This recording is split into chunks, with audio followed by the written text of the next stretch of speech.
အားလုံးပဲမင်္ဂလာပါရှင်သတင်းများကိုတင်ဆက်ပေးတော့မှာဖြစ်ပါတယ်အခုပထမဆုံးတင်ဆက်ပေးမယ့်သတင်းကတော့စေအုပ်စုရွှေကောက်ပွဲကမြန်မာမှာငြိမ်းချမ်းသောပြည်လဲသိမြတ်ရေးကို6ခုစီဖို့တရုတ်မျှော်လင့်နေဆွဲသတင်းကိုတင်ဆက်ပေးတော့မှာဖြစ်ပါတယ်မြန်မာစစ်တပ်ဦးဆောင်တဲ့ရွှေကောက်ပွဲလုပ်ငန်းစဉ်ဟာအမျိုးသားပြည်လဲသိမြတ်ရေးကိုရှေ့ဆက်စေပြီးတည်ငြိမ်မှုပြည်လဲရရှိစေဖို့မျှော်လင့်ကြောင်းတရုတ်နိုင်ငံကထုတ်ဖော်ပြောခဲ့ပြီးရွှေကောက်ပွဲကိုချုံးမွေစွာဆက်လက်ကျင်းပဖို့တောင်းဆိုလိုက်ပါတယ်လာမယ့်ရွှေကောက်ပွဲဒုတိယပိုင်းနဲ့တတိယပိုင်းကိုချုံးမွေစွာဆက်လက်ကျင်းပပြီးမြန်မာနိုင်ငံရဲ့အခြေအနေတည်ငြိမ်စေဖို့အထောက်အပံ့ဖြစ်စေမယ်လို့တရုတ်နိုင်ငံကမျှော်လင့်တယ်လို့နိုင်ငံသားရေးဝန်ကြီးဌာနပြောရေးဆိုခွင့်ရှိသူလင်ကျင်းကသတင်းစာရှင်းလင်းပွဲမှာပြောပါတယ်။လာမယ့်ရွေးကောက်ပွဲဒုတိယပိုင်းနဲ့တတိယပိုင်းဟာမြန်မာနိုင်ငံကိုတည်ငြိမ်ပြီးတင်းမာမှုတွေလျှော့ချကာနိုင်ငံရေးအခြေအနေကိုလမ်းကြောင်းမှန်ပေါ်ရောက်ရှိစေပြီးပြည်내သိမြတ်ရေးအတွက်တည်ငြိမ်သောငြိမ်းချမ်းရေးကိုဖြစ်စေက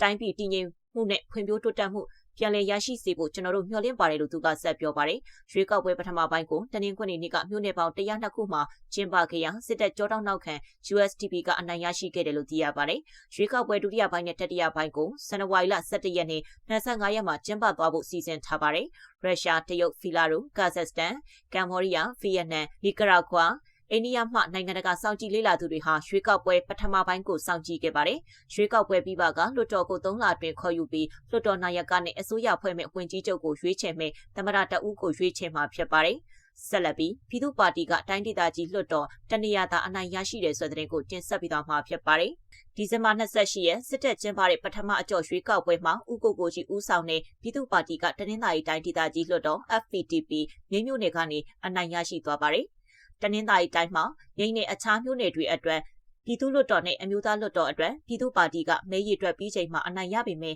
နောက်ပိုင်းမှာစစ်တပ်ကမဲတွေရောက်လာချိန်မှာတော့ပြည်ခိုင်မျိုးကအနိုင်ရရှိသွားတာဖြစ်ပါတယ်။ဒါပေမဲ့လည်း PR အနေနဲ့ဝင်ပြိုင်တဲ့ကိုယ်စားလှယ်တွေလည်းပါဝင်တာဖြစ်လို့ PR အနေနဲ့အမျိုးသားလွှတ်တော်နဲ့တိုင်းဒေသကြီးလွှတ်တော်အတွက်နောက်ထပ်တဦးစီအနိုင်ရရှိဖို့လည်းရှိနေပါတယ်။ရမဲသိမ်းမြို့နယ်မှာလည်းမဲရည်တွက်နေချိန်မှာပြည်သူ့ပါတီနဲ့ပြည်ခိုင်မျိုးအကြားမဲအရေးအတွက်မတိမ်မယိမ်ဖြစ်နေပြီးနောက်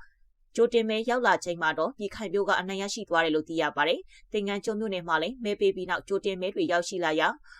ဘာတစိတ်ဘာလက်မှတ်မှမပါတဲ့အတွက်ပြည်သူ့ပါတီကလက်မှတ်ခံပေးလက်မှတ်မထိုးပေးဘူးလို့ဆိုပါတယ်။ဒီအတွက်လက်မှတ်ပါတဲ့ကျိုတင်မဲ9မဲသာလက်ခံလိုက်တယ်လို့သိရပါတယ်။ကျိုတင်မဲအများစုဟာတဦးချင်းမဲပေးတဲ့ပုံစံထက်အုပ်စုလိုက်ကိုတဦးတယောက်ကဖြည့်ပေးထားတဲ့သဘောမျိုးလို့လည်းဆိုပါတယ်။ပထမအကြောင်းတိုင်းပြည်လုံးအတိုင်းအတာနဲ့ဆိုရင်တော့ပြည်ခိုင်မျိုးက80%အနိုင်ရရှိသွားပါတယ်။ကျမသတင်းတင်ဆက်မှုကိုဒီမှာပဲရနာခွင့်ပြုပါရှင်အားလုံးပဲရှင်လန်းချမ်းမြေ့ကြပါစေရှင်